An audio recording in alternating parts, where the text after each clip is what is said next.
All right. All right. All right. All right. Welcome to the morning Bible study with JS Urban Adventures. Joshua Smith. Morning Bible study with Joshua Smith. I go by Josh, but I'm using the name Joshua because it sounds more biblical. Sounds more official. Sounds more mature than Josh or JS. Nobody ever called me JS till I started doing this stuff on the internet. You don't call somebody. I never met somebody called JS. I guess it works though. Anyway, today we're going to get into Isaiah 51 through 60. Started a little late. Hit the gym today again. Did legs today. I usually do chest and shoulders one day, then back, bis, and tris the next day, then legs. I did chest and shoulders yesterday, and I did legs today because I haven't been in the gym in about a month, and I wanted to do legs before the weekend so that, because my legs are going to be sore tomorrow. Maybe not as much with the creatine, but there's a gnat in my face. But I wanted to make sure I had 2 days off of work so my legs could recover before I have to go back into work. I'm going to share this to Facebook because I don't know if like my family or anything knows that I've been doing this. Let me share this out real quick before we get started.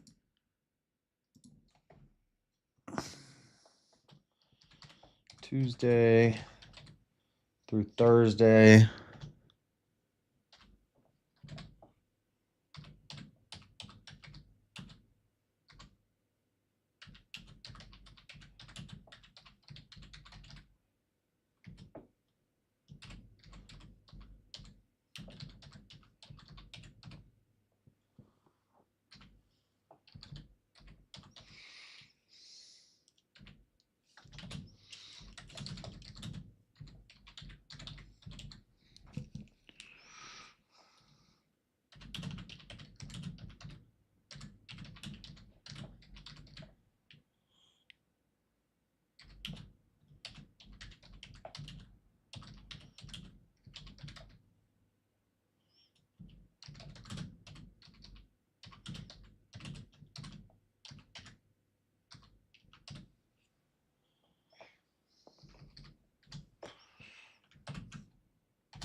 Tuesday through Thursday.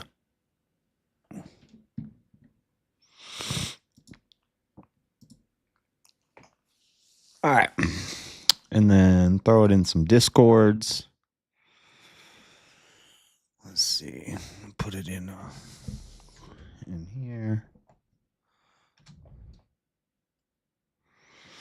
Let's put it in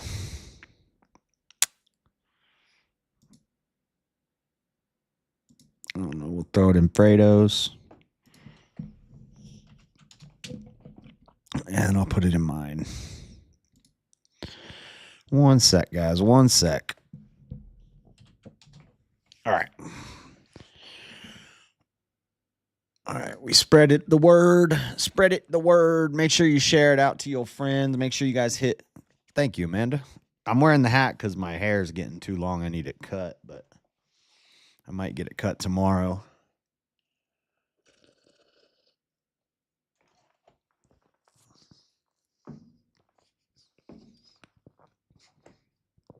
It's been a while since I've been able to wear a hat. I guess I wore my Trump hat after I got my dreads cut. I wore the Trump hat sometimes while I was wearing the dreads, but it looked goofy because it was too small. But now I'm just wearing it because my hair's getting too long. It's a mess. I'm looking a mess right now. All right, we're on Isaiah 51. Remember, yesterday we ended with Isaiah 50. Some crazy prophecies about the crucifixion. You know, we're done with Cyrus, and now we're on to prophecies about the Messiah. And so we got into a lot of that yesterday. Some serious prophecy about the crucifixion, like impossibly accurate. So I don't know what, I think we're getting into some more prophecy about Jesus. That's right, Tampa Bay Rays. Some more prophecy about Jesus here in 51. Let me open up this. Where'd it go? Where did I save it? Oh, it's in mobile. Mobile bookmarks. I'm going to move it over to here so that it. And then I got to open up that. Oh, now I just lost the chat. Hold up. I lost the chat. I got to do something about this mic boom or move my screen setup. One day when I get a real computer, maybe a new desk, I'll have the screens and the camera right above the screen. So when I'm looking at the screen, I'm looking at you guys instead of having to look this all around like this. I want to have like a curved screen and then one of those tall screens over here to put the chats in, and then have the camera right in front of right on top of my screen. So I'm looking right at you guys. But for now, for the whole time that I've been streaming, now I got to work around this boom to see my TV. I thought about putting the boom over there, but I don't know. I still might do it. Just seems like too much. Like I'd have to talk this way, then look this way, then look this way, then look this way, then talk. But I don't know. It's a pretty good mic, so even if I have it like right here, I can still look this way and talk and you'll hear me. It's just going to be wires everywhere. I also need wire management. Anyway, I'm getting distracted. Let's focus on the Bible study. Let me open the interlinear just in case we need it. We want to check it out, learn some Hebrew. Open this up. Put this over here. Bring this over here. Give me one sec, guys. Sorry, I was a little late. Later than the starting time because I was trying to figure out. I finally figured out how to fix my problem with StreamYard. You know, every time I go on StreamYard, it won't let me change my mic, and it ends up using the wrong mic. So when I was on VK last week, the laptop mic was taking my voice. So when I wanted to talk to the people in the StreamYard, I had to lean forward like this and yell at my computer. I fixed it. So tonight it's going to sound crisp and clear for everybody. All right, what are we on? Isaiah 51. We only got 15 books left. So we should finish up Tuesday.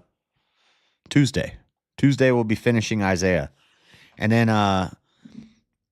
we're going to have to run a poll to see if you guys want to just go to Jeremiah next, or if you want me to maybe jump back to Genesis and start from the beginning. Because when I started these streams, I started from what I was studying. So I started on Isaiah 19 on the first stream that we did of these, because I was currently reading through Isaiah and studying Isaiah. And so I just picked up where I was already studying in my free time with the stream. So we started at Isaiah 19, which is a weird place to start. I know. So when I finish Isaiah, maybe we should go back to Genesis and start from the beginning. Maybe we go to Matthew and start from the beginning of the New Testament. Maybe we just keep going and go to Jeremiah. Or maybe we just pick a different book. We take a vote. I'll probably do 4 poll options. It'll be start from Genesis, start from Matthew, keep going into Jeremiah, or every time I finish a book, take a poll to see what book we do next, and we just jump around. And then we'll take a poll on that. And if people want me to jump around, then what we'll do is every time I'm about to finish a book, I'll ask the chat, what book do you guys want us to do next? I think it'd be better if we either went to Genesis, went to Matthew, or just kept going into Jeremiah next. I'd kind of like to keep going into Jeremiah because these are the books that I know the least about, which is why I was studying Isaiah in my own time, not streaming. Before I even started this stream or this series, I was studying Isaiah, and then I was going to do Jeremiah, Lamentations, Ezekiel, Daniel, Hosea, Joel. I know Daniel. We did a deep dive into Hosea not too long ago. Let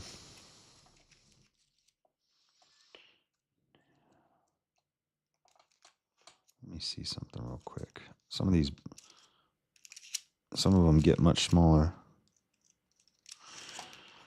Joel. I don't know if I've ever read the book of Joel. It's only like 3 pages, though.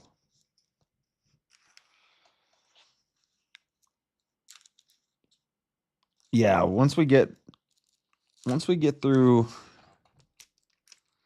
Jeremiah, they start getting much smaller. Lamentations is only a couple pages. Ezekiel's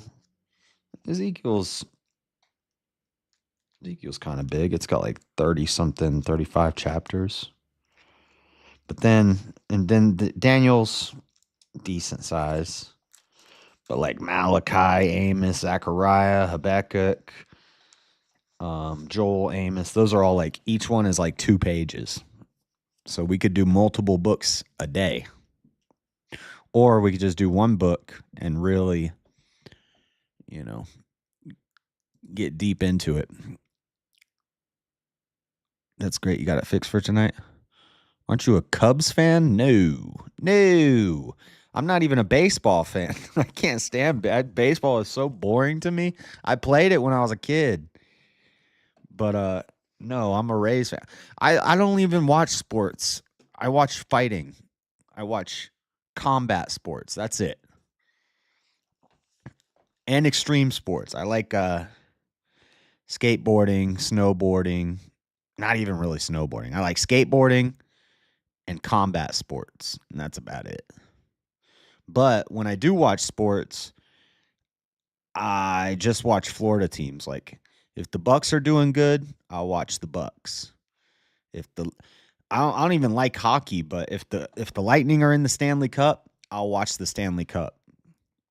If the Rays are doing good, I'll watch the Rays. Orlando, Miami Heat, Jaguars, any Florida teams, that's who I like. Otherwise, I don't really care about sports. I'm just repping my state. But all right. Enough.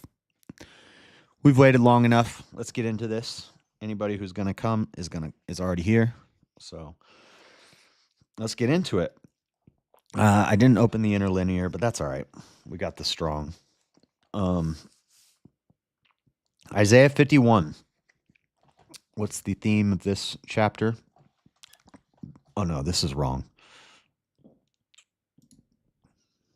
Listen and awake is our theme. All right. Isaiah, did I say 31? Isaiah 51.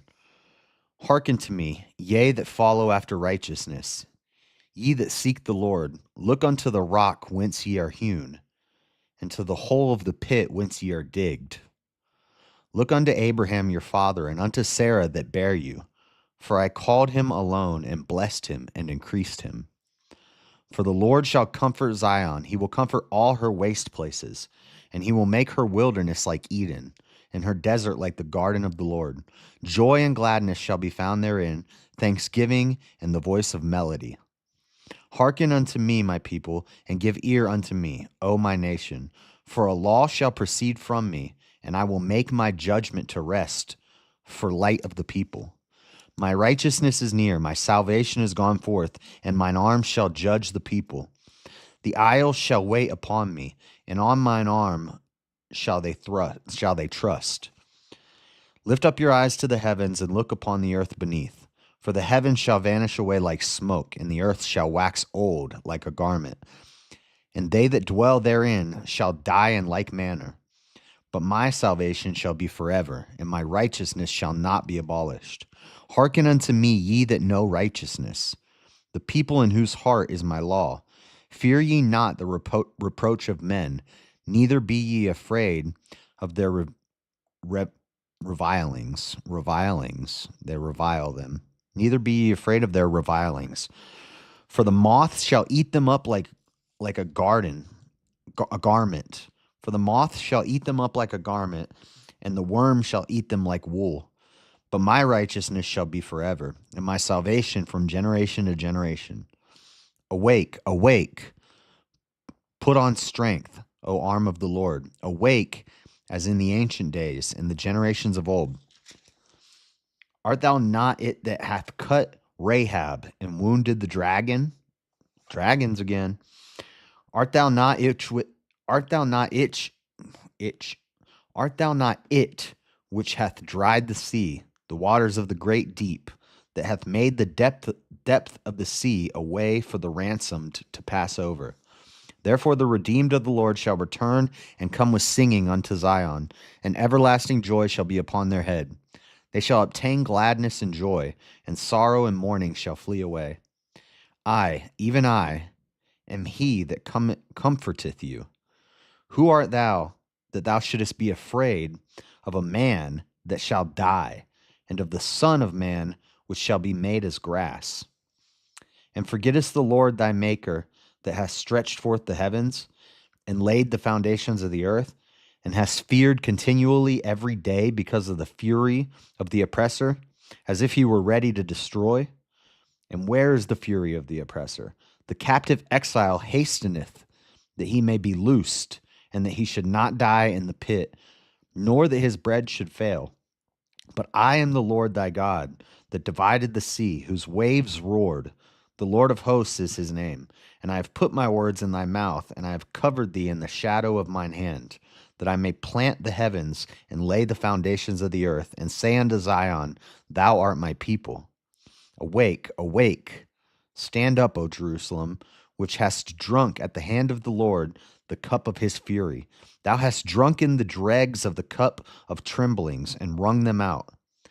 There is none to guide her among all the sons whom she hath brought forth, neither is there any that taketh her by the hand of all the sons that she hath brought up. These two things are come unto thee. Who shall be sorry for thee? Desolation and destruction, and the famine and the sword. By whom shall I comfort thee?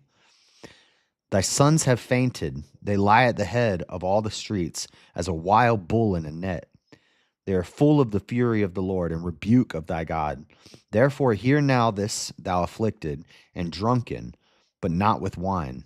Thus saith the Lord and thy God, that pleadeth the cause of his people. Behold, I have taken out of thine hand the cup of trembling, even the dregs of the cup of my fury. Thou shalt no more drink it again. But I will put it into the hand of them that afflict thee, which have said to thy soul, Bow down, that we may go over, and thou hast laid thy body as the ground, and as the street to them that went over. Awake, awake. That's kind of like the running theme of that verse. Wake up. Wake up, Jerusalem. A lot of metaphor about taking the burden away from you and putting it on your enemies. I like that. Let's look at enduring words, some theologians and some scholars' notes on this. Listen to me, you who follow after righteousness. The Lord here speaks to his people, but his people have had trouble listening to him. So 3 times in this chapter, the exhortation is given, listen to me. Listen to me. Awake. Listen to me. Stop being asleep. It repeats. And it's almost like a song. It's almost like a chorus to a song. Look to the rock from which you were hewn. Look to Abraham your father and to Sarah who bore you. God counsels his people to look at his work in his people in days past. This is one of the great glories of God's word to us. It tells us how God has dealt with his people and gives us faith and guidance for his work in our lives if we will listen to him. As Isaiah spoke to them here, God's people were in a discouraging place. They felt defeated, and the prophet told them to look at God's work and through his people in days past. Redpath. This is the first time we're seeing a note from Redpath. I'm not sure who Redpath is. Once a Christian gets eaten up with discouragement and unbelief, it takes a great deal to shake him out of it. Those 2 emotions are the master strokes of Satan. So long as the child of God maintains an attitude of praise and trust in the Lord, then he is invincible. Once the devil gets him discouraged, that poor man is really going to take a knocking. And that's from a scholar named Redpath. Let's see. Let's look into who this is real quick, because this is the first time I've seen this name. Redpath Theology. Alan Redpath, a well-known British evangelist, pastor, and author. He was a Duke Street Baptist Church in London in 1940s. Alan Redpath. I think one night we might do or one day, or maybe during a fight night or something, we might do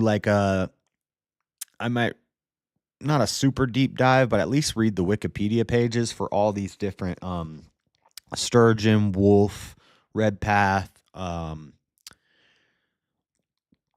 Mortimer, and all these different theology scholars and biblical scholars. Because sometimes I agree with them and sometimes I don't. And so I want to see more about what denomination they were, how long they taught, where they went to school, things like that. We might do that one of these days. For I called him alone and blessed him and increased him. Abraham was one man from one simple family, yet God called him alone and increased him. This should remind his people today that God does not need many people to do a great work. He can bless and increase one man alone. Isaiah wanted God's people in view here are the returning exiles from Babylon. Oh, are we back from Babylon?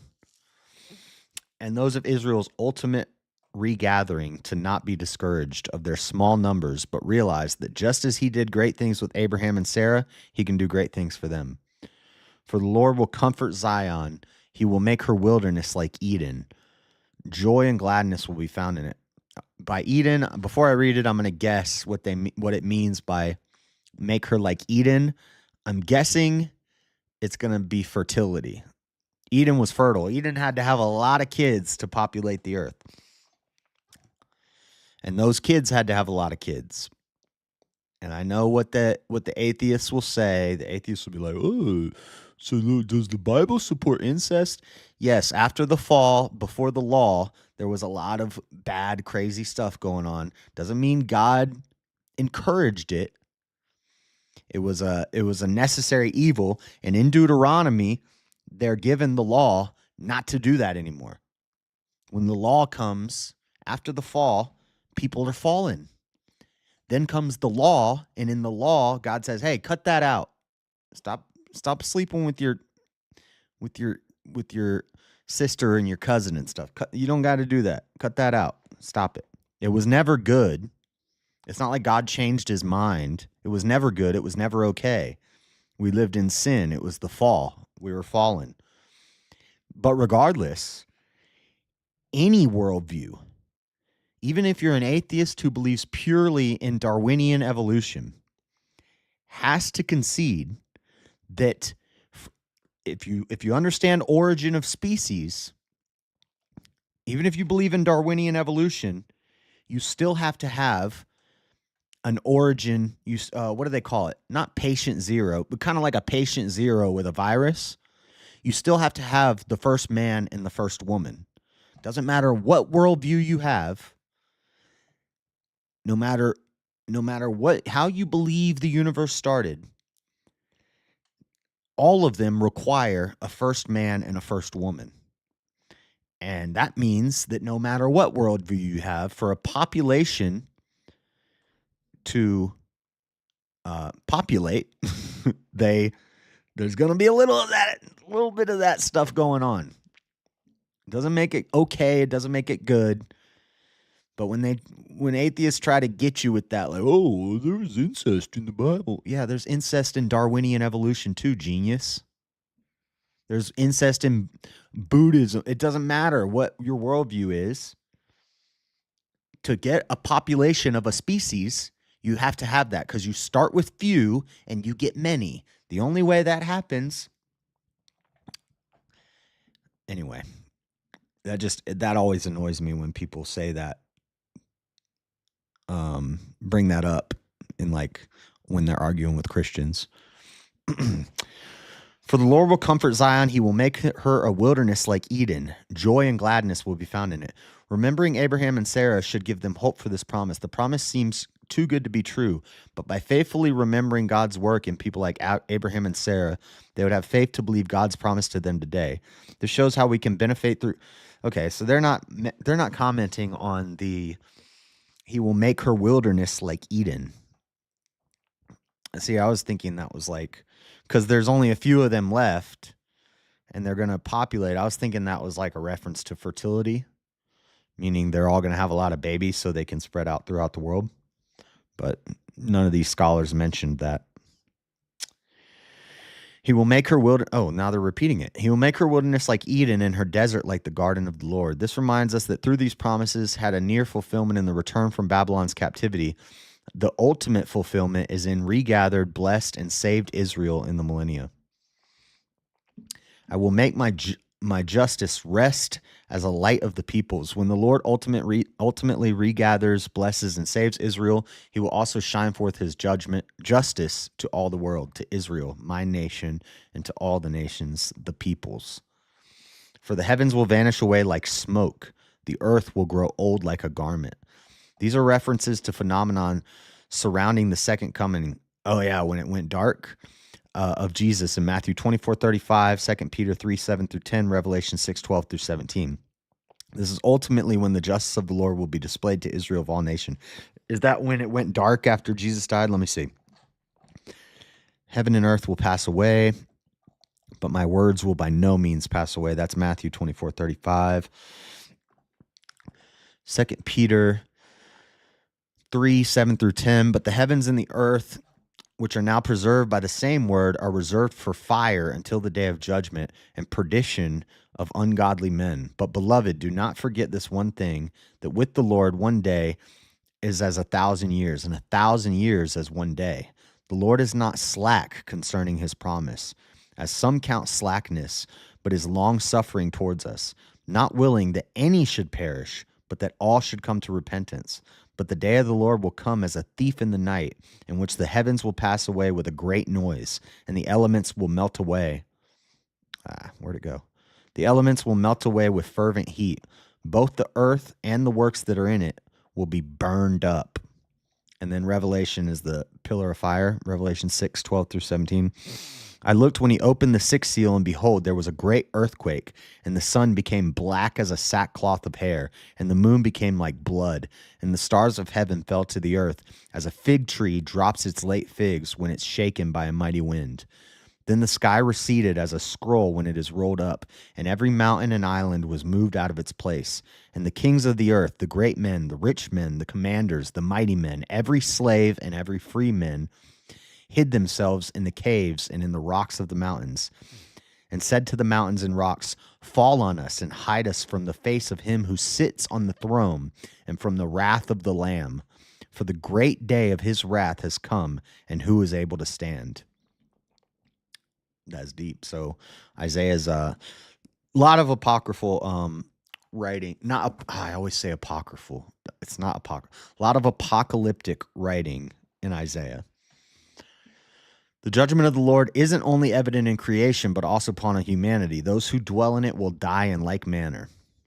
But my salvation will be forever, and my righteousness will not be abolished. Those tied to the earth, not to heaven, will be cast away, and even the earth will vanish away, but never the righteousness or salvation of God. They remain and are more permanent than even the heavens and the earth. We don't have to be afraid that God will change his character or his mind about us. This is something to listen to. Listen, fear God, not man. Listen to me. Do not fear the reproach of men. Knowing the permanence of righteousness and salvation of the Lord and the passing nature of the wicked, for the moth will eat them up like a garment. We should listen to God and not be afraid of men. Let's see what Spurgeon's saying. Oh, it's Charles Spurgeon. Okay. Yet you are a coward. Yes, put it down in English. You are a coward. If anybody called you so, you would turn red in the face. And perhaps you are not a coward in reference to any other subject. What a shameful thing it is that while you are bold about everything else, you are cowardly about Jesus Christ. Brave for the world and cowardly towards Christ. And that's a quote from Charles Spurgeon from Cheer for the Worker and Hope for London. My righteousness will be forever, and my salvation from generation to generation. That's nothing complex about that. Awake, awake, put on strength, O arm of the Lord. Here the faithful believer calls to the Lord, looking to him for salvation. They know of God's great works in the past, but ask God to act on their behalf now. Curiously, though it is phrased this way, and rightfully so, it is really more of a wake-up call to faith for the believer than an attempt to wake up God. Psalms 121:4 reminds us, behold, he who keeps Israel shall neither slumber nor sleep. God doesn't take a nap. He might rest for a day after he's made the whole universe, but he ain't taking a nap. Sleep is for the weak. Yet it is still wonderful for the believer to call upon the Lord this way because it awakens our faith. You are not the arm that cut Rahab apart and Are you not the arm that cut Rahab apart and wounded the serpent? Among God's great works remembered is his defeat of Rahab. But when did God cut Rahab apart and wound a serpent? The name Rahab means pride, and ever since the Garden of Eden, the serpent has been associated with Satan. This speaks in poetic terms of God's victory over Satan, as it does also in Psalm 89:10. So the ransomed of the Lord shall return and come to Zion with singing. Who are you that you should be afraid of a man who will die? With promises this glorious and a God this mighty, we have no reason to fear man. Man can never undo God's plan for our lives. Compared to the great power of God, they are like grass. Nice. Awake, awake, stand up, Jerusalem, you who have drunk at the hand of the Lord a cup of his fury. A common picture of judgment in the Old Testament is a cup of God's wrath or fury. The idea is that God gives a cup full of his wrath to those who are under judgment, and they must drink it.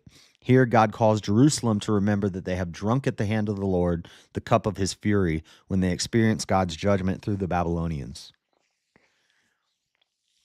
See, I have taken of your hand the cup of trembling, the dregs of the cup of my fury. You shall no longer drink it. The Lord knows when to give the cup and when to take it from his people. Now is time for their redemption and for the same of their enemies. So the Lord promises, I will put it into the hand of those who afflict you. We should always be awake to God's timing and loving promises.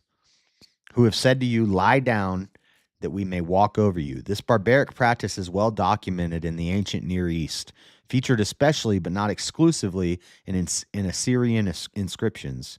And that's a quote from Grogan.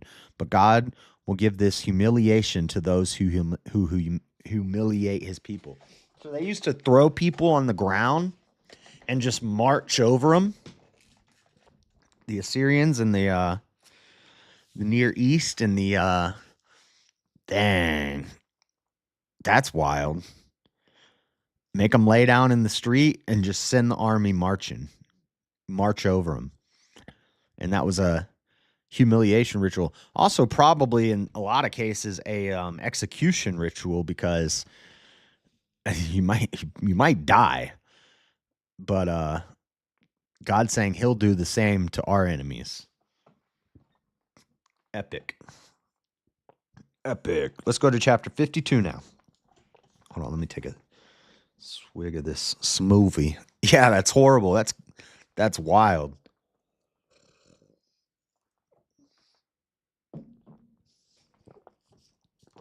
Chapter 52.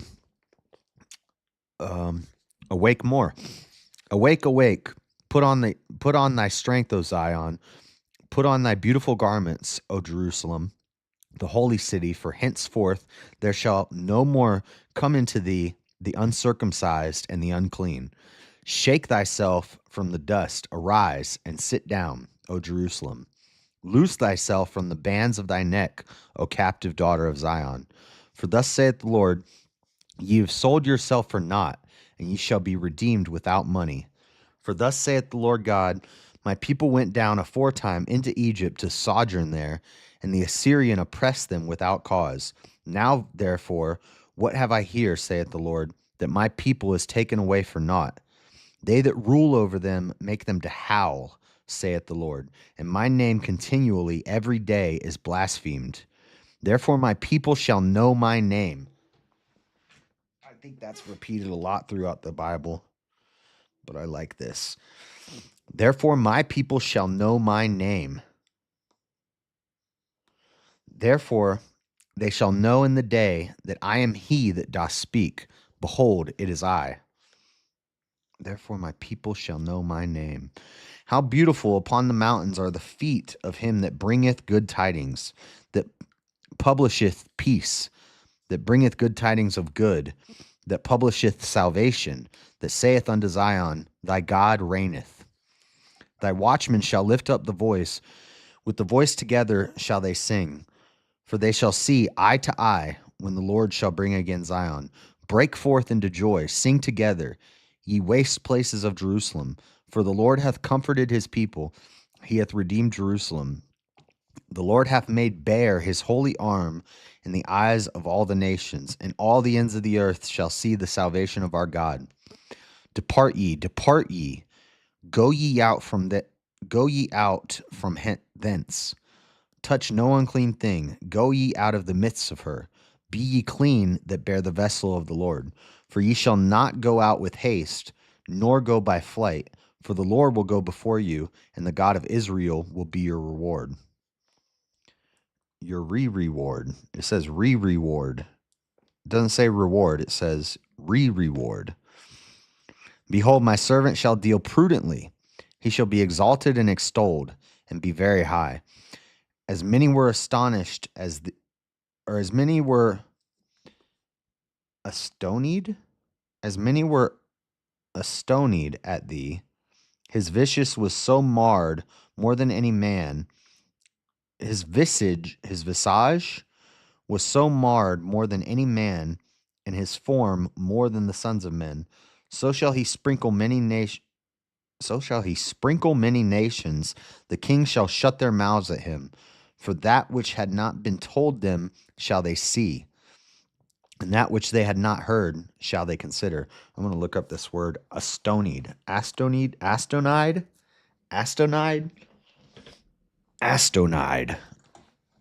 Let's look this up real quick. Uno momento.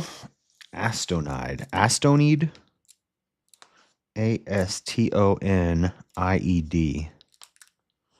LMNOPQR. Ass is in here. LMNOPQRST. Astonished. Astonide. Isaiah 52:14. 8074. 8074. 8074. 8074. 8074.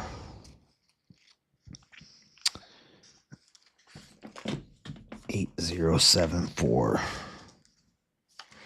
1 second. Almost there.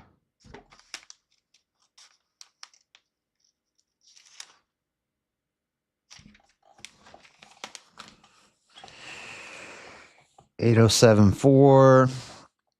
Astonide. The Hebrew word is shalmame. Shalmame. Shalmame. A prime root to stun, devastate, or stupefy.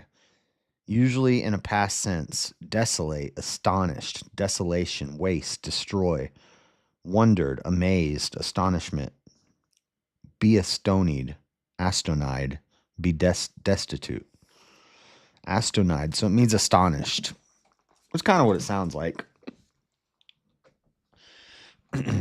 8074. Thanks for that's actually I appreciate that, Amanda, because if I close it and then I forget the number, then I got to go back and find the word again. So if you type it in chat, that makes it way better. I appreciate that. All right, chapter 52. Joy when the Lord reigns in Zion. Awake, awake, put on your strength, O Zion. Put on your beautiful garments, for the uncircumcised and unclean shall no longer come to you. Jerusalem could put on clothes of beauty and glory because the time of judgment was over. This shows that this passage has ultimate fulfillment in the very last days. You have sold yourself for nothing, and you shall be redeemed without money. Tragically, Jerusalem went after other gods, like someone selling themselves for nothing, yet they would be blessed by being redeemed without money. God's mercy answered to their tragic sin. You shall be redeemed without money, but it doesn't mean that it doesn't cost anything. The end of Isaiah 52 begins to describe the great cost of redemption, but it is a cost paid by another. Right, the cost is paid by Jesus. We don't have to pay anything to be redeemed. That doesn't mean that there's not a price. And the price is Christ's blood. Those who rule over them make them wail, and my name is blasphemed continually every day. God looks down and sees how the nations have oppressed his people. Egypt held them in captivity. The Assyrian oppressed them. The Babylonians took them away for nothing and ruled cruelly over them. Worse than how they treated God's people was their disrespect for the Lord himself, whom they blasphemed continually every day. Therefore, my people shall know my name.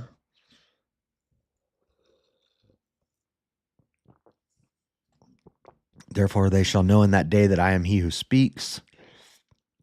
How beautiful upon the mountains are the feet of him who brings good news. Isaiah prophesied of the beautiful feet of those who bring the gospel, the good news, who proclaim peace, who brings glad tidings of good things, who proclaim salvation, who says to Zion, your God reigns.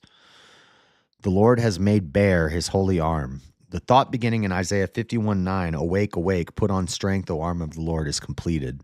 The Lord has shown his strength, the strength of his holy arm. No wonder it is a time for joy and singing. Let's see what the Baltima has to say about this. The expression made bare his holy arm is a Hebrew idiom derived from rolling up long, loose sleeves before starting to work. Okay, so God bearing his holy arms is like when Popeye rolls up his sleeves and drinks his spinach and flexes. So that's a Hebrew idiom, which is still like bearing arms, interesting. So bearing arms nowadays it means grabbing your gun, but in Hebrew, to bear your arms, which is probably where we get that expression from, I would think. I don't know that for sure, but I would think bearing your arms means rolling up your sleeve because you're about to go to work, Somebody, if you want to flex on somebody, you bare your arms. And now we still use that expression when we're taking up weapons to fight a war or defend ourselves. We bear arms, but it comes from bearing your arms. That's pretty cool. Huh. I wonder what it is in Hebrew. We could probably look it up in the interlinear, but I didn't open it, and I don't want to open it right now. So I'd like to learn what that expression is in Hebrew. Made bare his holy arm. What verse is that? You know what? We will look it up. The Lord may bear his holy arm. Let's see, since I 7 through 10. Isaiah, what are we in? Isaiah 52. Isaiah 52. 7. Break forth into joy and sing, and the Lord hath come and comforted, he hath redeemed Jerusalem.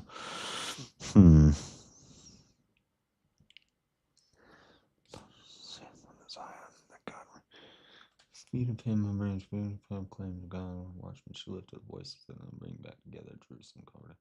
The Lord may bear his holy arms. I'm trying to find. Oh, it's okay. So it's Isaiah 52:10. Let me check this real quick.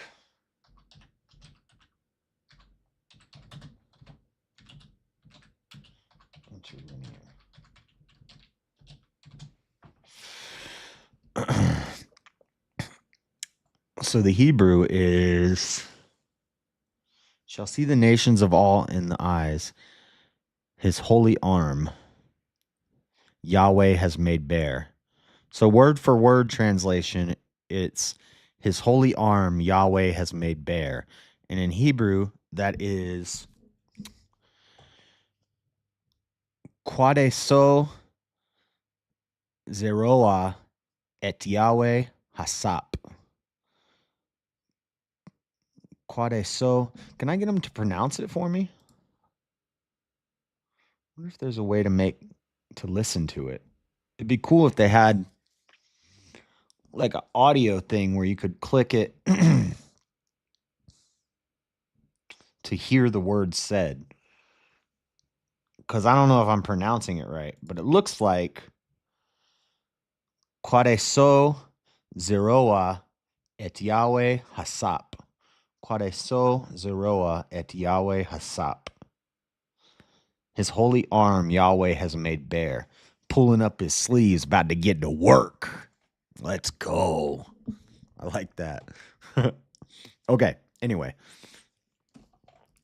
Are we done with this chapter? No. We're at 7 through 10.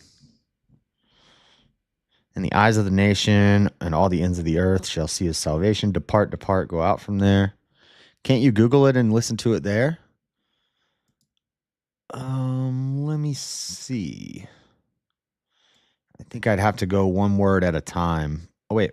Hold on. Yeah, I'd have to go one word at a time.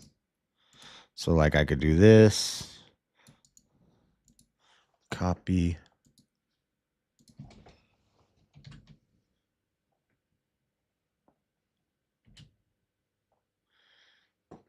Listen.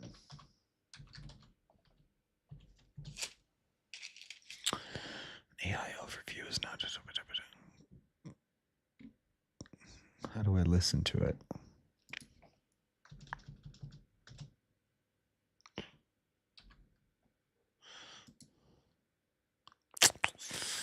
I'm not seeing it. I put Kadeso, listen in Hebrew.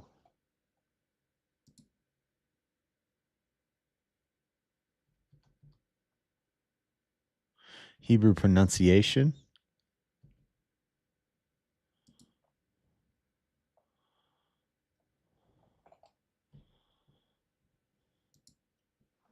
Shalom, welcome to the Biblical Hebrew Word of the Day. Today's word is kadosh. Oh, I said it totally wrong. Which means holy. Holy. Kadosh. See, that looks nothing like, it says QA-DE-SOW.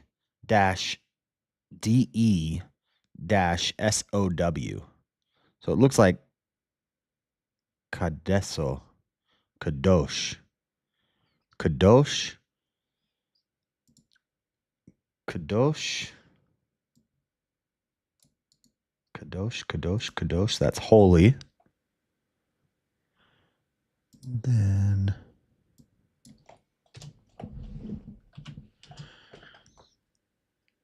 Kadosh.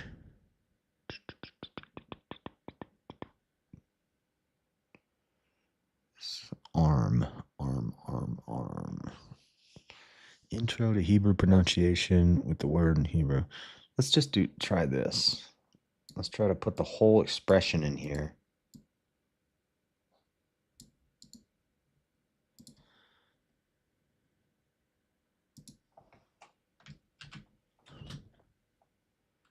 One second.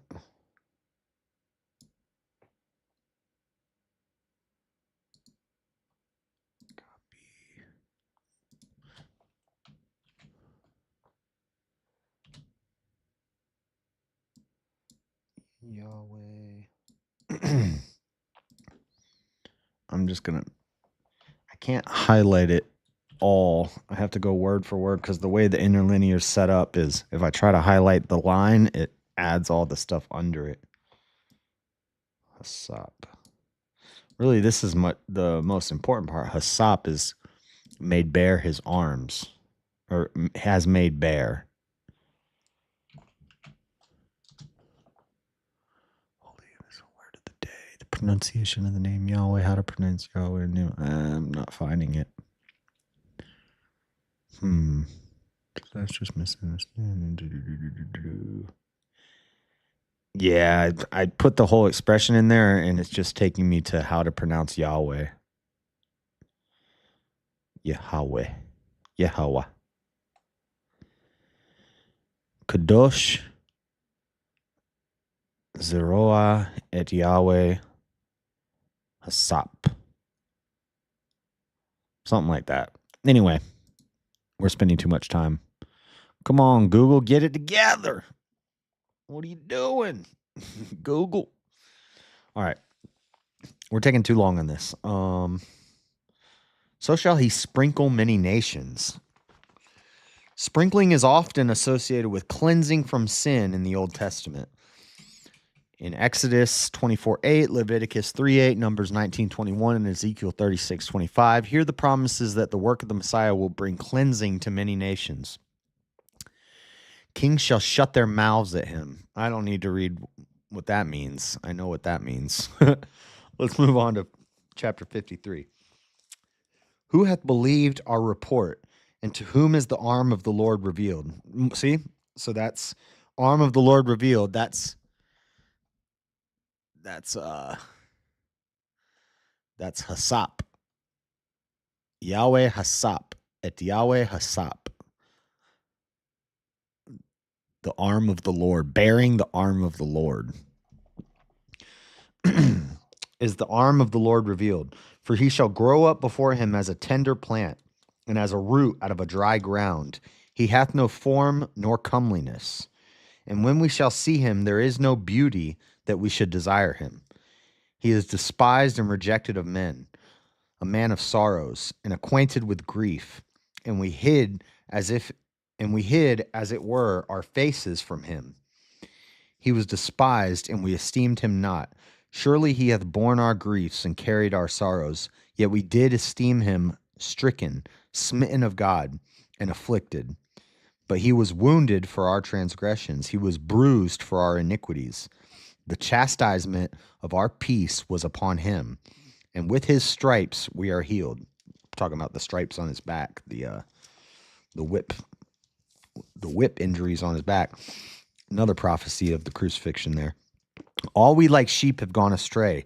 We have turned everyone to his own way, and the Lord hath laid on him the iniquity of us all. He was oppressed and was afflicted, yet he opened not his mouth. He is brought as a lamb to the slaughter, and as a sheep before her shearers is dumb. So he openeth not his mouth. He was taken from prison and from judgment, and who shall declare his generation? For he was cut off out of the land of the living. For the transgression of my people was he stricken. And he made his grave with the wicked and with the rich in his death, because he had done no violence, neither was any deceit in his mouth. Yet it pleased the Lord to bruise him.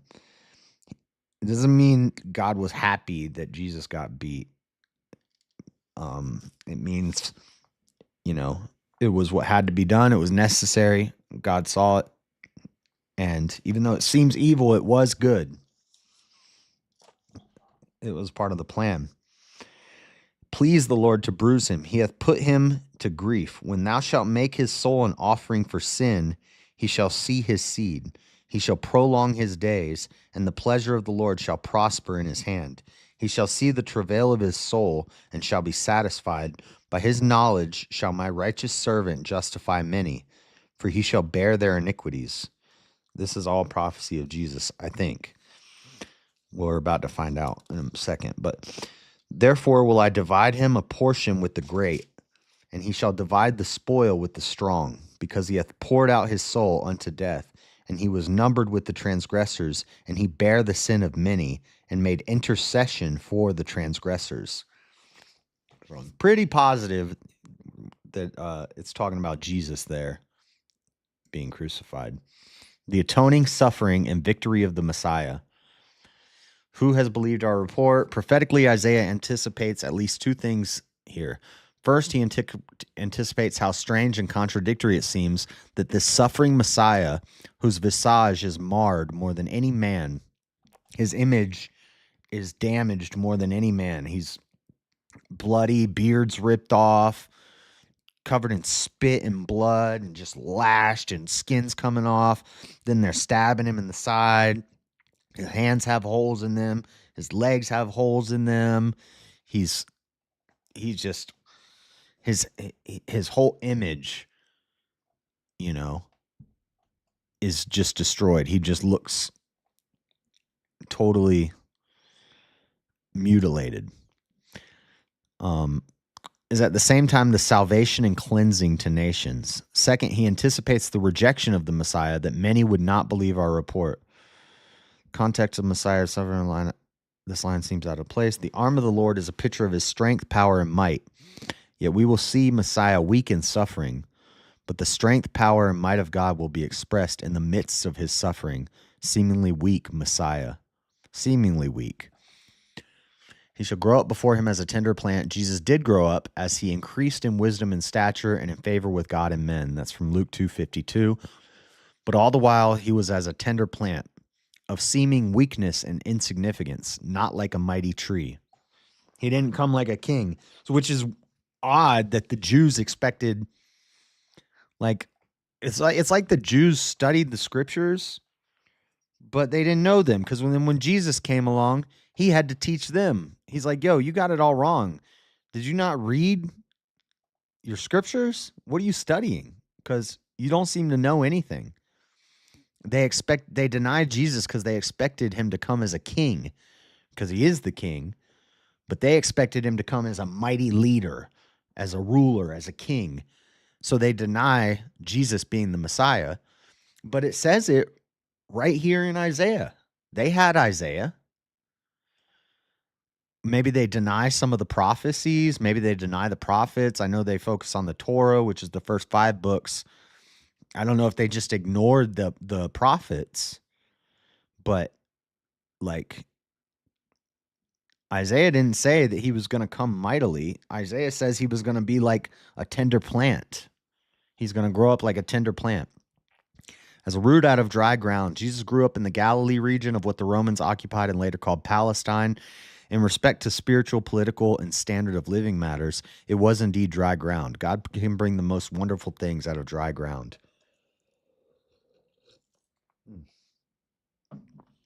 He has no form or comeliness, no beautiness that we should desire him.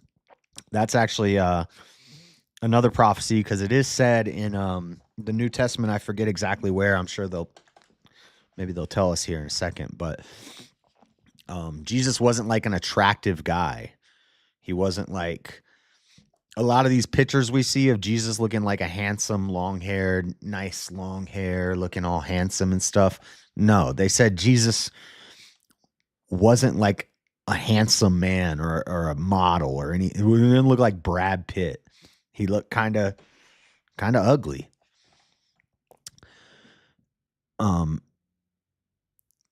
Maybe, okay, not ugly. They say didn't mean he was ugly, but it does mean that he did not have the advantage of good looks. It doesn't tell me where it says that in the New Testament.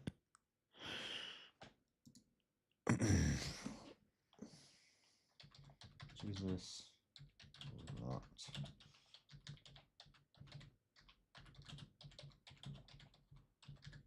find the verse. He wasn't ugly. He just wasn't. It's just pointing me to Isaiah 53:2. See, I think what happened is that a lot of the things that I learned in Christian school,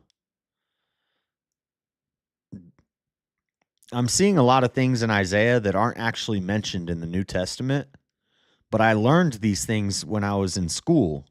So I think they were teaching us the whole thing using the Old Testament and the New Testament, but not giving us all the verse. They would just tell us the story, and the story would incorporate the Old Testament and the New Testament, but they wouldn't give a reference for everything they mentioned.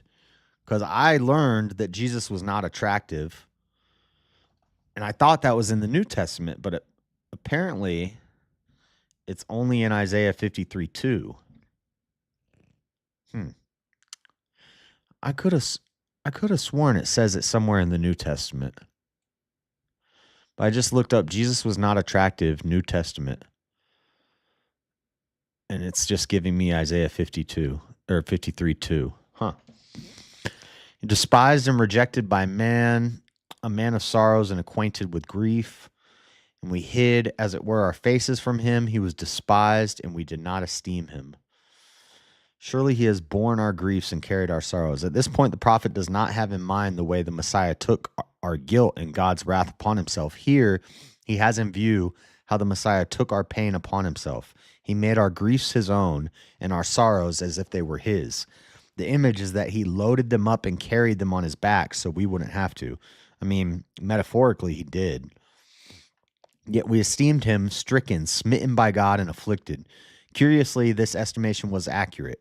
Certainly the Messiah was stricken, he was smitten by God, he was afflicted. The problem was not in seeing these things, but in only seeing these things. Man saw the suffering Jesus, but didn't understand the reasons why. He was wounded for our transgressions, bruised for our iniquities. The chastisement for our peace was upon him. Yes, the Messiah was stricken, smitten by God, and afflicted, but now the prophet explains why. It was for us, for our transgressions, for our iniquities. It was in our place that the Messiah suffered.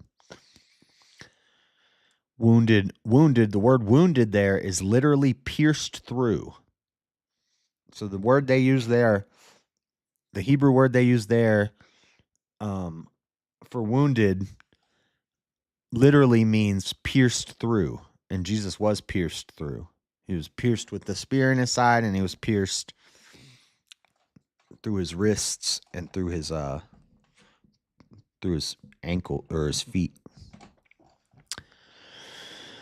There has been no debate as to if Isaiah had in mind spiritual healing or physical healing, or there has been much debate as to if Isaiah had in mind spiritual healing or physical healing. As this passage is quoted in the New Testament, we see some more of the thought. In Matthew 8:16 and 17, the view seems to be of physical healing. In 1 Peter 2:24 through 25, the view seems to be of spiritual healing. We can safely say that God has both aspects of healing in view, and both our physical and spiritual healing is provided for by the suffering of Jesus.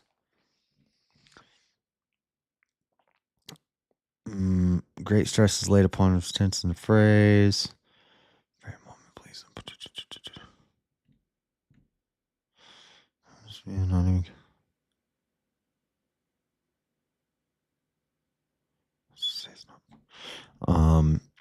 All we like sheep have gone astray. We have turned everyone to his own way. He was oppressed, he was afflicted, yet he opened not his mouth. Despite the pain and the suffering of the Messiah, he never opened his mouth to defend himself. He was silent before his accusers. And that's in Mark 15:2-5. Never speaking to defend himself, only to glorify God. Based. Because he knew it had to happen.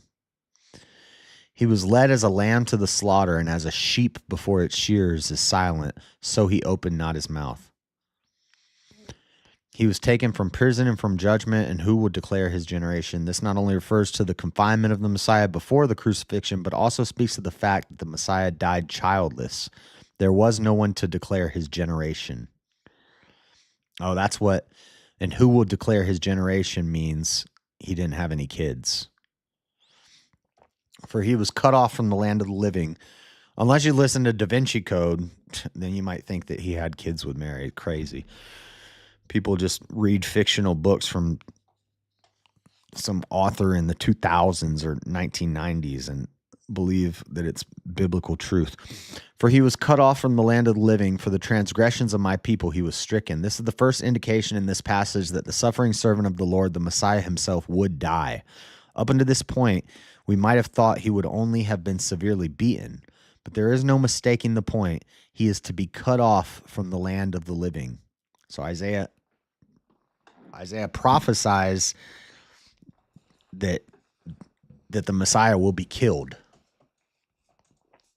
And that comes true. The phrase cut off strongly suggests not only a violent premature death, but also the just judgment of God, not simply the oppressive judgment of men. This, among many aspects of this prophecy, demonstrates again that Isaiah cannot be speaking of Israel as the suffering servant. As badly as Israel has suffered through the centuries, she has never been cut off from the land of the living. She has always endured, even as God promised Abraham.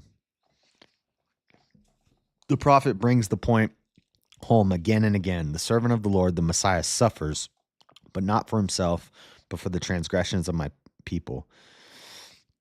And they made his grave with the wicked. Oh, is that about the thieves on the cross? Jesus died in the company of the wicked. Yep. And it was the intention of those supervising his execution to cast him into a common grave with the wicked. It was their intention, but they didn't, because who was it that gave their tomb? It was John. It was a John, I think, that gave his tomb. But they were going to put him. They were just going to bury him with all the criminals. And then somebody said, no, he can have my tomb. So all of Isaiah's prophecies are coming true, or have came true. But with the rich at his death, because he had done no violence, nor was any deceit in his mouth, despite the intention of others to make his grave with the wicked, God allowed the Messiah to be with the rich at his death, buried in the tomb of the wealthy Joseph of Arimathea. Okay, not John, Joseph. Joseph of Arimathea. So that prophecy came true too. So this is like right there. That's like 10 prophecies that all came true just in that chapter alone. He shall see his seed. He shall prolong his days, and the pleasure of the Lord shall prosper in his hand. Is that the resurrection? The death, the burial, the offering of the Messiah does not end the story. He lives on. He lives to see his seed, his spiritual descendants. He shall prolong his days, meaning resurrect, and not be under the curse of death. And the life he lives after his death and burial is glorious. His life shall be lived prospering in the pleasure of the Lord. He shall see the labor of his soul and be satisfied. Therefore I will divide him a portion with the great, and he shall divide the spoil with the strong. The Messiah's glorious work will be rewarded with the image of dividing the spoil after a victorious battle. We see that the Messiah ultimately triumphs.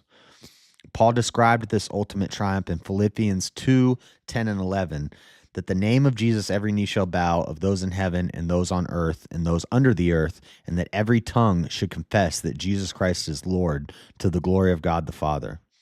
That is a glorious reward.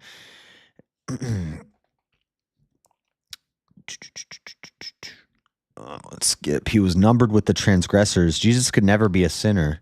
He could never be a transgressor himself, yet willingly, loving, he was numbered with the transgressors. Is there a roll call taken for transgressors? Jesus says, put my name down with them. Right. Jesus is like, and he's numbered with, for a short bit of time there, he took on all the sin of everyone who ever lived, everyone who was living, and everyone who would ever live. So actually, Jesus is not only numbered with the transgressors, but for a short period of time there, he was the, if sin had levels to it, which in God's eyes it doesn't, but Jesus had the most sin put onto him. Jesus says, put my name down them. We would be shocked if a godly woman looked at a list of prostitutes and said, put my name down among them. Or what if a godly man looked at a list of murderers and said, number me among them? But that is what Jesus did for us, only to an even greater degree. He bore the sin of many and made intercession for the transgressors. Nice. Nice. Okay. What are we on now? 54. All right, let's do, was this 54 or was this 53? 53. We're going to move on to 54. Sing, O barren, thou that didst not bear. Break forth into singing and cry aloud, thou that didst not travail with child. For more are the children of the desolate than the children of the married wife, saith the Lord. Enlarge the place of thy tent, and let them stretch forth the curtains of thine habitations. Spare not, lengthen thy cords, and strengthen thy stakes. For thou shalt break forth on the right hand and on the left, and thy seed shall inherit the Gentiles, and make the desolate cities to be inhabited. Fear not, for thou shalt not be ashamed, neither be thou confounded, for thou shalt be put to shame, for thou shalt forget the shame of thy youth, and shalt not remember the reproach of thy widowhood any more. For thy Maker is thine, for thy Maker is thine husband. The Lord of hosts is his name, and thy Redeemer, the Holy One of Israel, the God of the whole earth, shall he be called. The Maker is thine husband, the Lord of hosts is his name, and thy Redeemer, the Holy One of Israel, the God of the whole earth, shall his name be called. Is that talking about Jesus? For the Lord hath called thee as a woman forsaken and grieved in spirit, and a wife of youth, when thou wast refused, saith thy God. For a small moment have I forsaken thee, but with great mercies will I gather thee. In a little wrath I hid my face from thee for a moment, but with the everlasting kindness will I have mercy on thee, saith the Lord thy Redeemer. For this is as the water of Noah unto me. For as I have sworn that the waters of Noah should no more go over the earth, so have I sworn that I would not be wroth with thee, nor rebuke thee.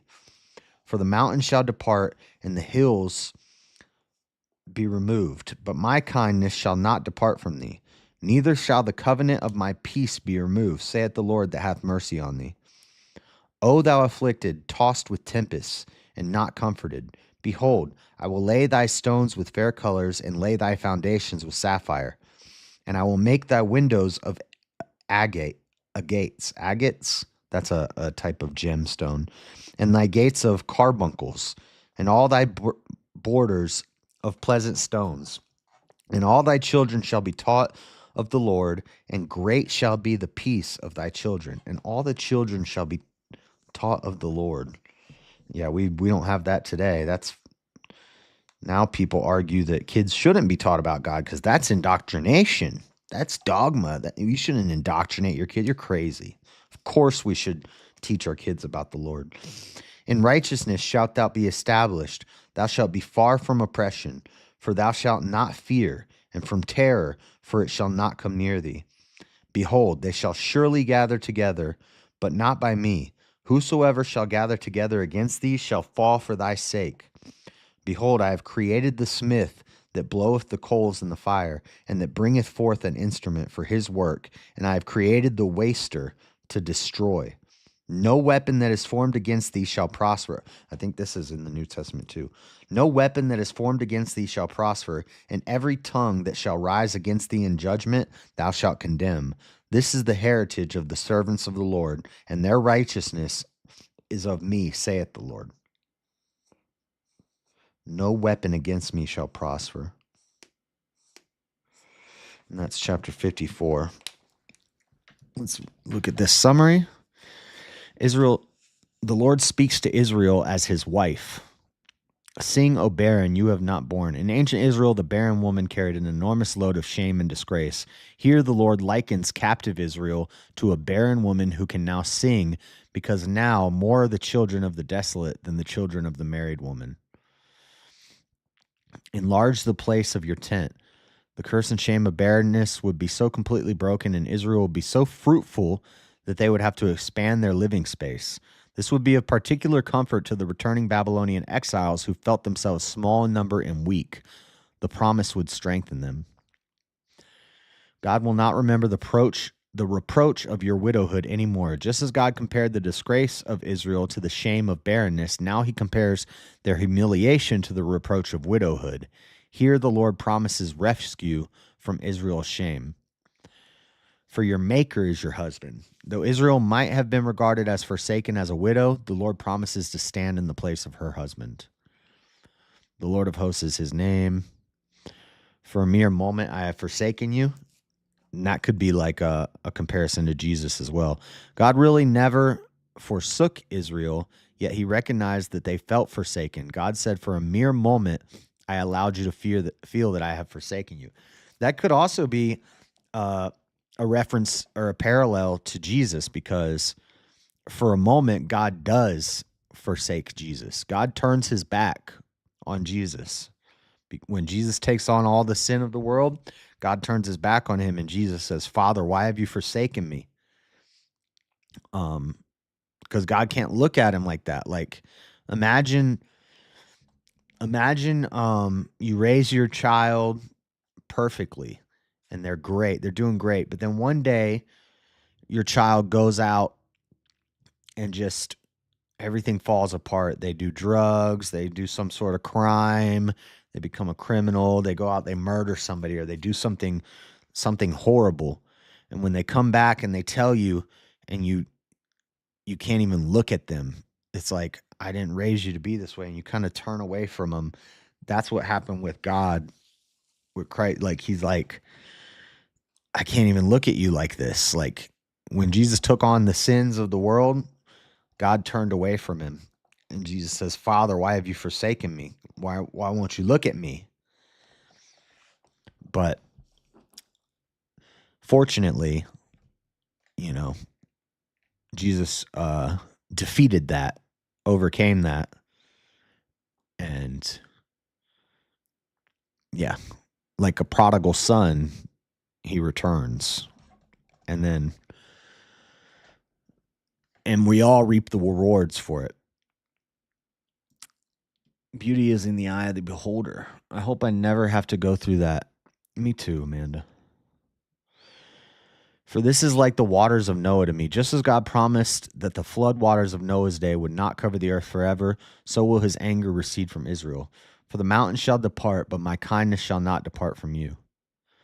O afflicted one, tossed with tempests and not comforted. God cares about the afflicted one. He cares about the one tossed with tempests. He cares about the one who is not comforted. When someone is in this place, afflicted, tossed, and not comforted, it is easy for them to believe that God doesn't care, but he does, as he gives precious promise to give strength.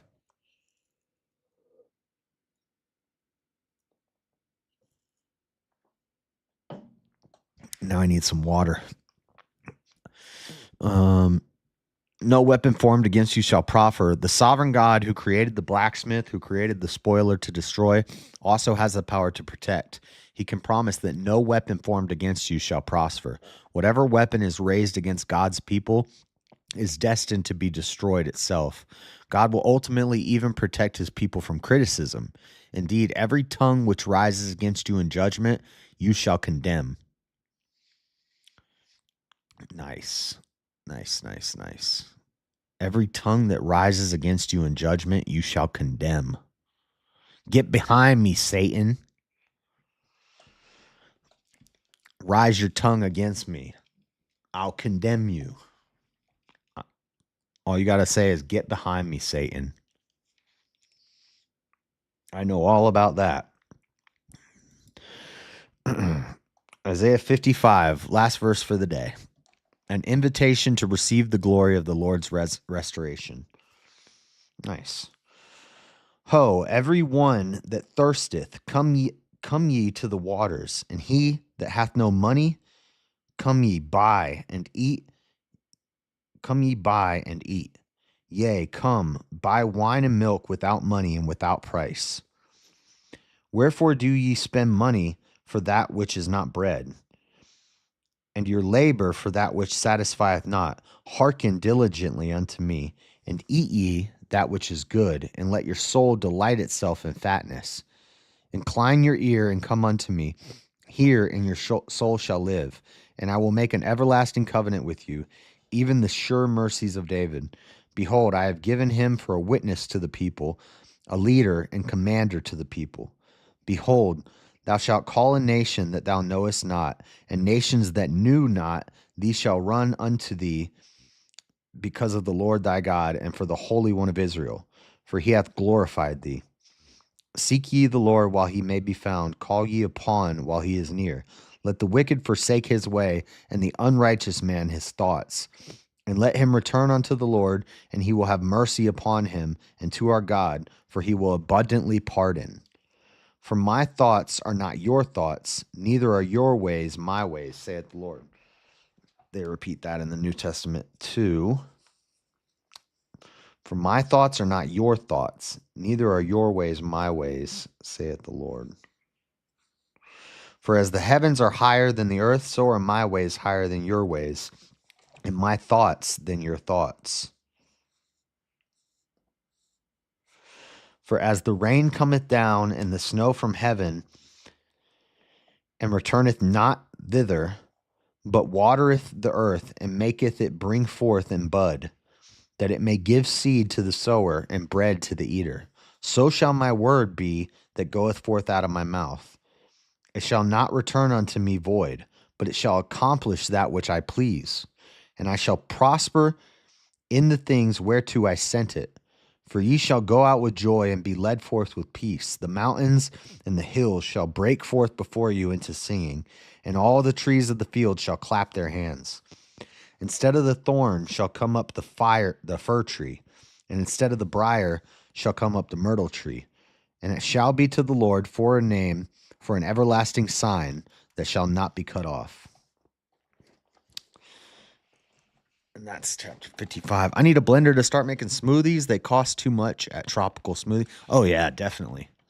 Definitely don't be buying them Jamba juices. That's way too expensive. The price of anyway, yeah, you'll save money if you just get you one of them little Ninja Bullets. That's what I got. And get you some frozen fruit from Walmart and some milk. You just throw the frozen fruit in there, throw the milk in there, and you're good. You can get you, I don't know. I guess with women, it's instead of whey protein, it's there's another type of protein that women are supposed to drink, but I forget what it's called because I don't drink it. But yeah, you don't even need to add ice because if you use frozen fruit, it is already cold and it's already hard, and it makes just milk and frozen fruit works great. Okay. Ho, the prophet calls out loud and clear to all that can hear. This is an important announcement, is therefore prefaced with this unique call. Ho, this is the gospel note, a short, significant appeal, urging you to be wise enough to attend to your own interests. Everyone who thirsts, come to the waters. You who have no money, come buy and eat. Those who do thirst and answer the Lord's invitation don't need to bring money. Their money won't really do them any good. They can simply bring their trust and faith and receive what God has to give them. Why do you spend money for what is not bread and your wages for what does not satisfy? In his invitation, God asked his people to ask themselves, why do I spend money for what I can't satisfy? This is a remarkably relevant question in light of all the things we can pour our time and money and effort into, things which will never satisfy the way the Lord can satisfy.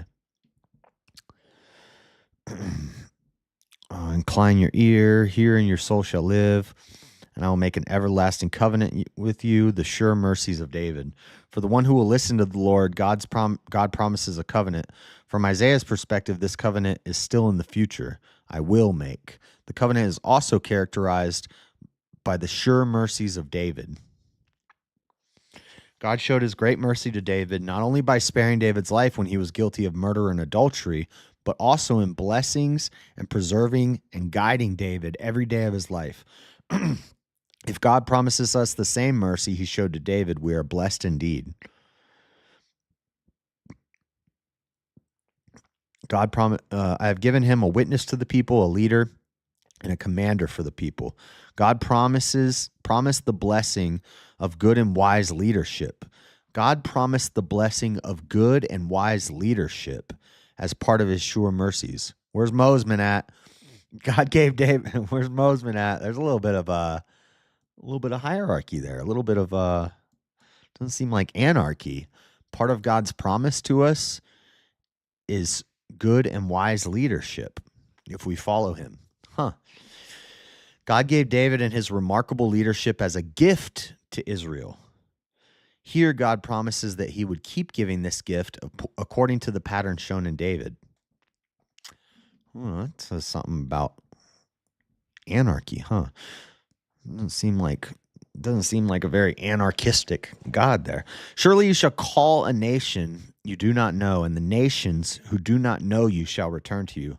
Was this addressed to Israel or to David as the leader and commander of God's people? Possibly both.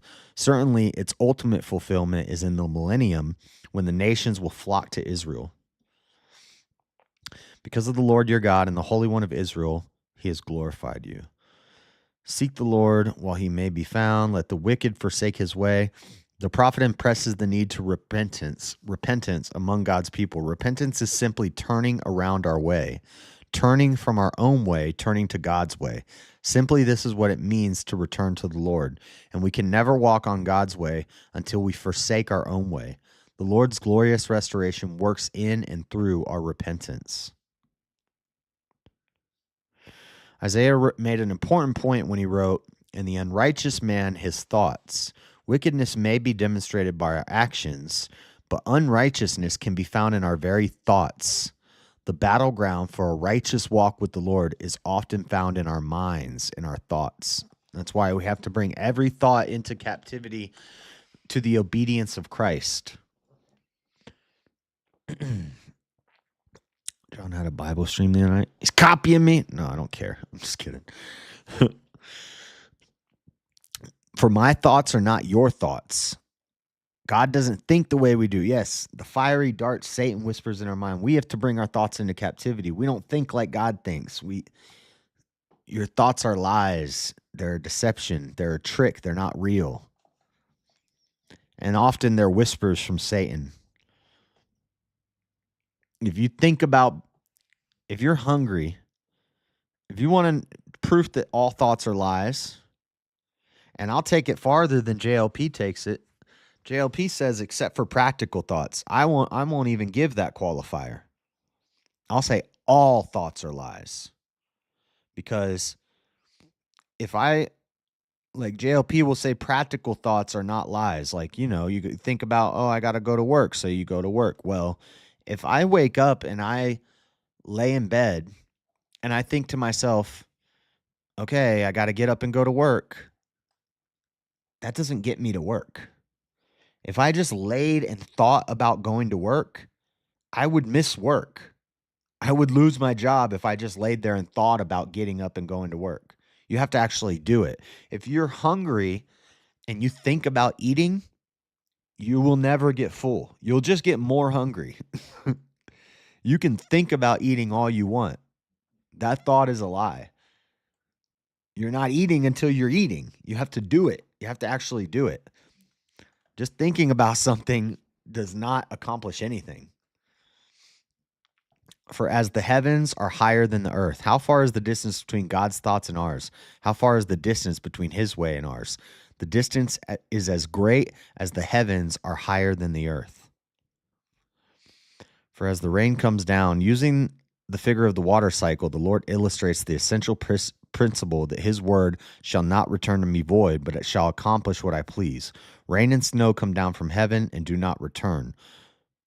Well, scientifically, they do, but anyway, this is poetic. The Bible's not a science book. This is how this is why you don't go to the Bible for your flat earth doctrine, because the Bible's not a science book. When the rain comes down, it actually does go back up to the heavens. It's called evaporation, and then condensation, and then precipitation, and then evaporation. So it does actually go back, but this is Isaiah. This is not a science book. This is Isaiah writing prophecy and poetry. Before serving the purpose of the earth, they water the earth and make it bring forth to bud. Oh wait, they do. They do. Sorry, rain and snow come down from heaven and do not return before serving their purpose on earth. Okay, they water the earth and make it bring forth a bud. The rain and snow eventually do return to heaven, but not before accomplishing their purpose on earth. Okay. I started reading, or I stopped reading and I started commentating before I finished the sentence.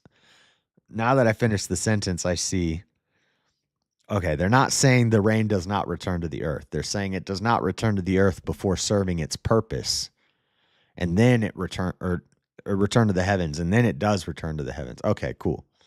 So maybe the Bible is a science book. No, I'm just kidding. Even so, God's word, when he sends it down from heaven, does not return to him void. Instead, it always fulfills his purpose on earth. It shall accomplish what I please. God's word has something to accomplish. God doesn't just speak to hear himself talk. His word is not empty or lacking in power. This also means that God's word has a purpose.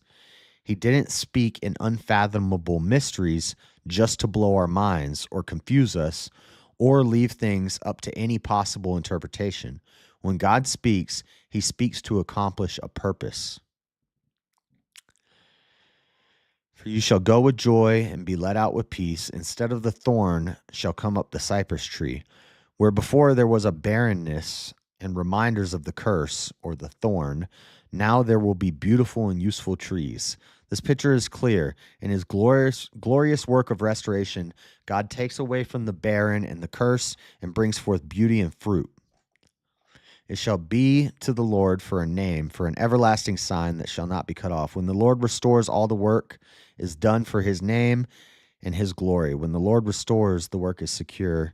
It's an everlasting sign that shall not be cut off. Nice. And that's it. That's Isaiah 55. So we do 56 through 60 tomorrow, or on Monday, or on Tuesday. Tuesday through Friday. We're not going to do these Monday morning because Monday morning I prepped the show for Monday night.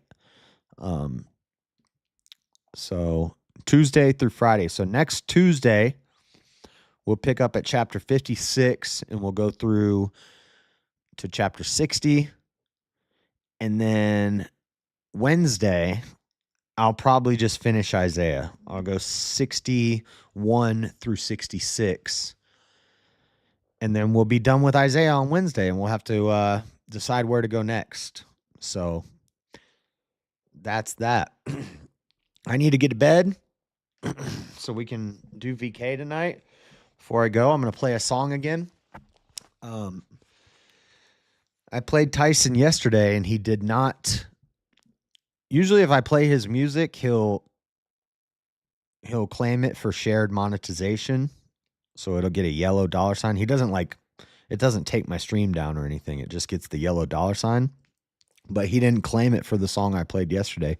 Maybe because it wasn't. I'm sure he claims it if he looks at the stream and it's like I don't know, if he listens to the stream and it's a bunch of mess, then he's probably like, oh, I'm going to claim this. But maybe he saw that it was a Bible study and decided not to claim it. I don't know, but I'm going to play a song real quick. Let's play Crusader. No, wait. What was I listening? Oh, we played Red Pill yesterday. What was that one I wanted to play?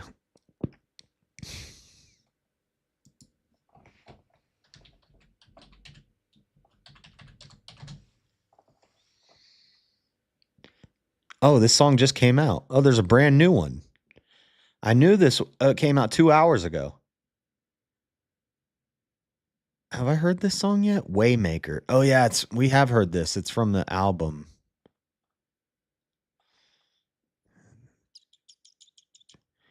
I guess we'll listen to this. I think I've heard this before. This is from his most recent album, and we listened to almost the whole album. But he just made a video for it that released 2 hours ago. So we'll play this. It's called Waymaker, Bryson and Tyson, and someone named Hannah Barr. and we'll play the video. Hold up. As soon as you put the plug in on the Sonic, you're 90%, 95% of the... I'm pretty sure I played this in the stream before when the album first came out, but... It's a game changer, got a big plan, he a big man with a big hand and a haymaker. Yeah, we played this once, but the video just dropped 2 hours ago. So we'll play this. And then I'll say goodbye to you guys. Tyson and Bryson, shout out. Here we go. This is called Waymaker. Video just dropped 2 hours ago.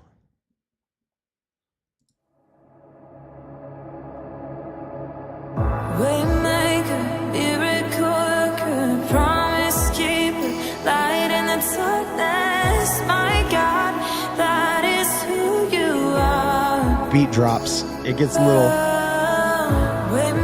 harder in a second. Promise keeper, light in the darkness. My God, that is who you are. He the waymaker.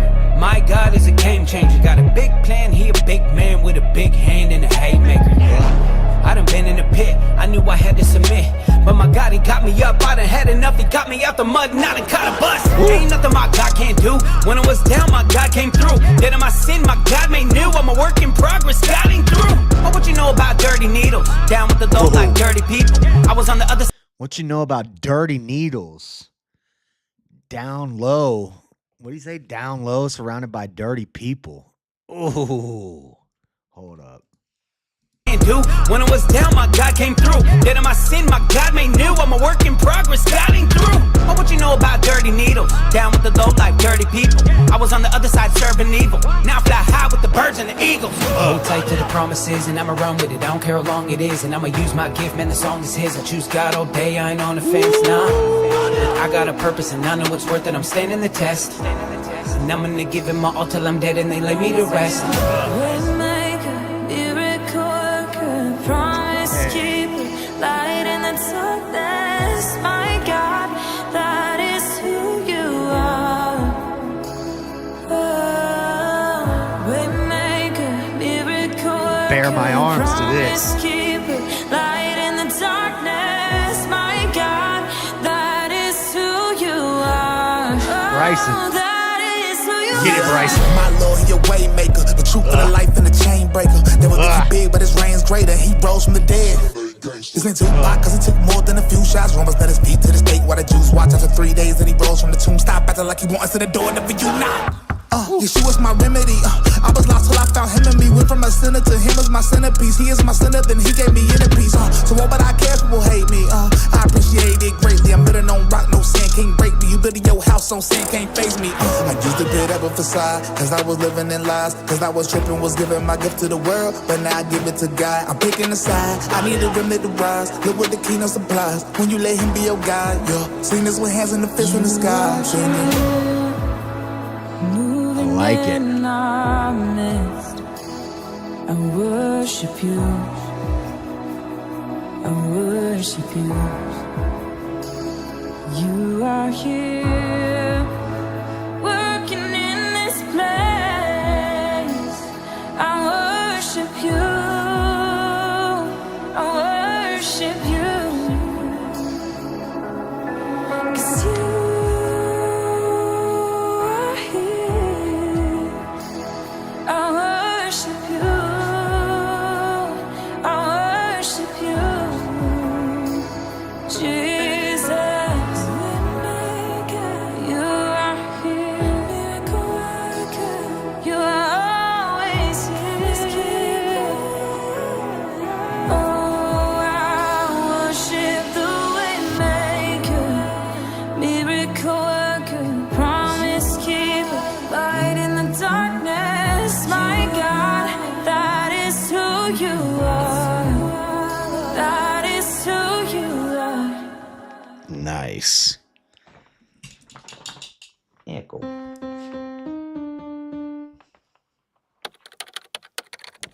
That was good. Aquí mi corazón. I like the breakdown after so it starts off all nice and singy, and then the beat drops, it go boom, and then it's like it comes in hard, and then they go hard for a minute, and then the beat changes again, and they each have like a breakdown segment where it like rises up. And I was raising holy hands, y'all. I was like, oh, let's go. That was fire. I like that. That's called Waymaker, Bryson Gray and Tyson James. Shout out. I need to pay for Twitter. Well, I don't think Tyson has Twitter, but Bryson does. I have Tyson's email because I had to send him my address so he could send me this hat. I need to email him and see if I could do like an interview or something. Because Tyson used to be a user as well, and I've been down that road, so we got something in common there. Not a good thing to have in common, but something I can relate. It'd be interesting to talk to him about overcoming that. I'm like wanting to get back into making music again. I don't know. I've been having a bit of an itch lately. Like I've been at work. I've been listening to music. I listened to Bryson and Tyson all night last night. So and now I'm starting to get like lyrics popping into my head again. I want to make a song about like all the people I knew, kind of like dedicated to all the people I knew that are dead now from overdose. Kind of dedicate a song to Todd and Courtney and David and there's a long list, but I don't know. If I I need to find a beat that's kind of like that, kind of like piano-y and kind of soft, but also soft and hard at the same time, like a heartfelt type beat. And then I need to put that pen to the pad again. It's been a while. Last time I wrote a song was I wrote a verse for Tyson for the Roe v. Wade. He did a Roe v. Wade challenge thing where where they go on TikTok and they have the beat playing and they're like, do a verse to this beat. And I wrote a verse for Roe v. Wade. It's on his channel. I played it on my channel before too, but if you search, like, let me see what you could search to find it. It sounds bad because the way I recorded it, I didn't record through Audacity and make it like a real song. I just played the video and then I had it on a screen recorder and I wrapped it with the video playing and screen recording it. And when you do it that way, you get a bit of a delay. So there's like a 1 second delay. So it sounds like when you listen to it, it sounds like I'm tone deaf and I'm off beat. But really, I'm not off beat. It's just the beat that I'm hearing in my headphones and rapping to. When I screen recorded it through OBS, there's a delay between the beat that's playing from my computer and the sound that's coming from my microphone.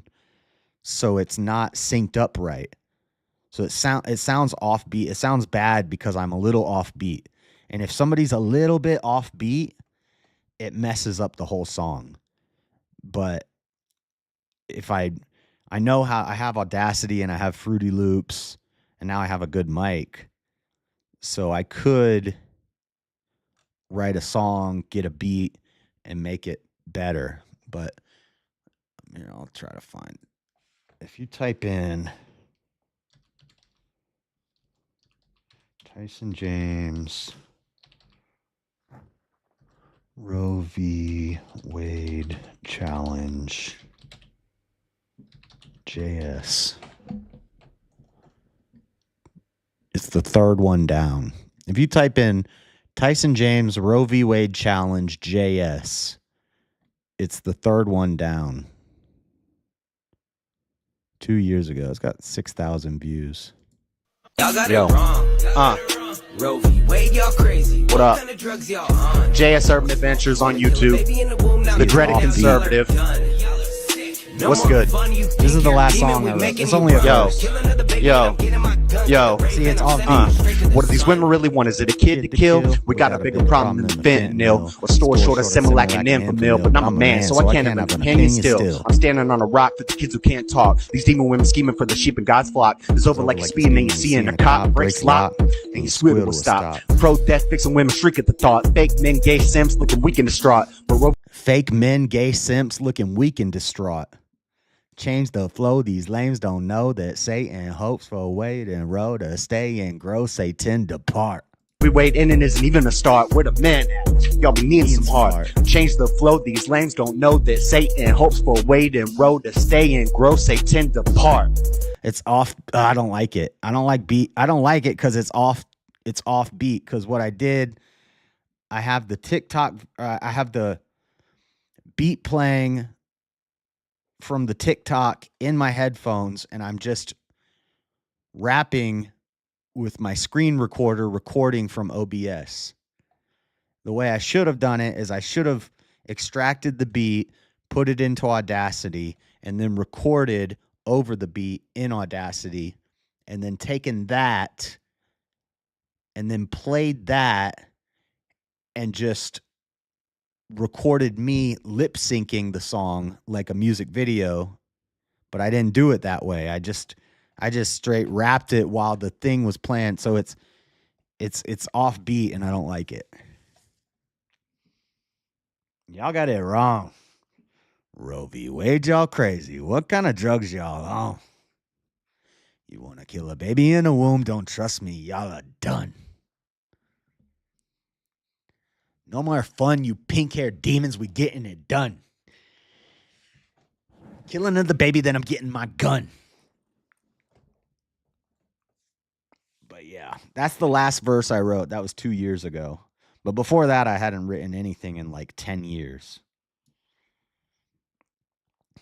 But I promise I'm not tone deaf. I promise it's offbeat because of the way I recorded it. I'm not that white.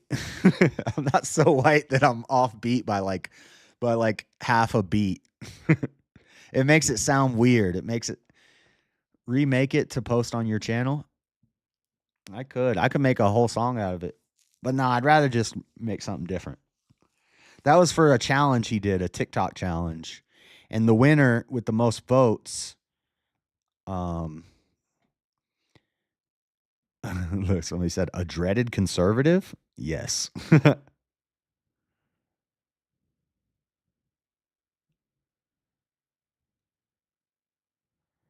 Absolute flames. Dreaded conservative. Fire. Hey, is that Raymond? I know Raymond. And there's Luca. Luca. See, nice lyrics, but he is off rhythm. Hard to rap like Tyson. I wasn't off rhythm. It was, and that's why I don't like it. I wonder if anybody.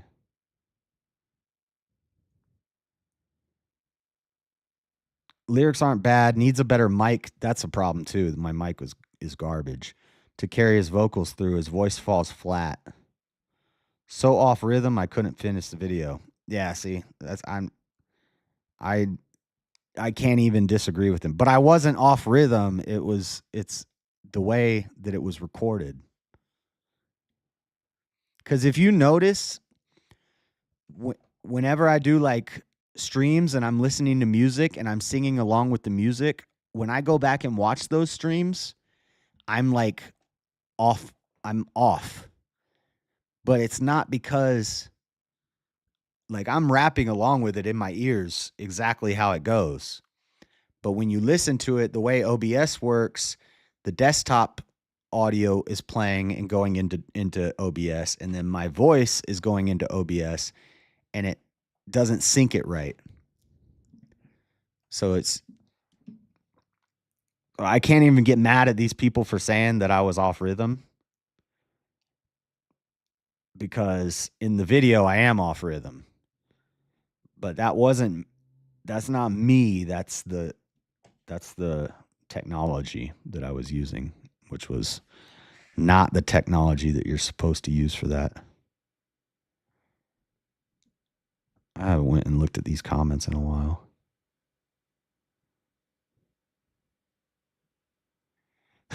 I do find it interesting that at the same time they're crying for more infants. Parents are having a hard time getting baby formula. Yeah, this was when there was the formula shortage. So I said, what do these women really want? Is it a kid to kill? We got a bigger problem than the fentanyl or store short on Similac and Enfamil. But I'm a man, so I can't have an opinion still. I'm standing on the rock for the kids who can't talk. These demon women scheming for the sheep in God's flock is over like you're speeding and you seeing a cop breaks lock and you squeal to a stop.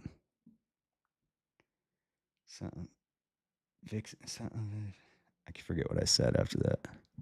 Fake men, gay simps, looking weak and distraught.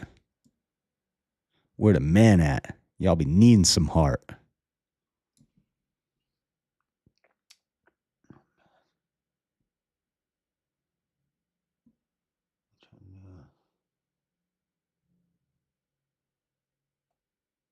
Plus, I'm screen recording through TikTok. So I screen record through TikTok. Then I put that into the... It was a mess the way I did it. A little offbeat, but not bad. Yes, I know. It is offbeat. I'm white guy. What do you expect? You expect me to be on beat? I'm white. No, I was on beat. In my headphones, I was on beat, but when you play it later, it's not on beat. OBS is not made to make music with. Anyway, enough of that. I gotta go to bed. I'll talk to you guys later. I'll be on VK tonight, and then after VK, if there's we might go to the after party and hang out there, or we might come to the Discord here. We'll see what happens.